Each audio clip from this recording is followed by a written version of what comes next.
மொழி இனம் கடந்து அனைத்து மக்களும் ஒற்றுமையுடன் கொண்டாடும் மகத்தான பண்டிகை தீபாவளி இன்று. தீபாவளி பற்பல காரணங்களுக்காக கொண்டாடப்படுகிறது. தீபாவளி என்றால் என்ன? தீபங்கள் மூலம் வீட்டில் ஒளியை ஏற்றுவது.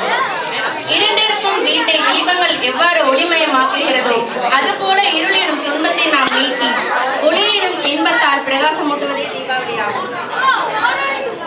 சங்க சக்கரம் போல் சுழன்று கொண்டு உழைக்கும் நம் மக்கள் வருடத்தில் ஒரு நாளான தீபாவளி அன்று உறவினர்கள் நண்பர்களுடன் ஒன்று கூடி புத்தாடைகள் அணிந்து புதுமைகளை ஏற்று இனிப்பை உண்டு இன்பத்தை பகிர்ந்து வானவேடிக்கை போல துன்பங்களை அனைத்தும் பறக்க விட்டு சரமாய் ஒன்றிணைந்து மத்தாப்பு போன்று பல வண்ணங்களோடு புன்னகைகள் மலர இன்ப ஒளியுடன் மகிழ்ச்சியாக ஒன்று கூடி திருநாளான தீபாவளியை கொண்டாட வந்திருக்கும் அனைத்து அன்பு உள்ளங்களையும் வருக வருக என வரவேற்கிறேன். நன்றி நன்றி நன்றி விமலா. ஷார்ட் நோட்டீஸ்ல இவ்வளவு சூப்பரா பேசுவீங்க. செம்ம சூப்பர் செம்ம சூப்பர். Thank you so much. இன்னொரு கிளாப் பண்ணலாமா உங்களுக்கு?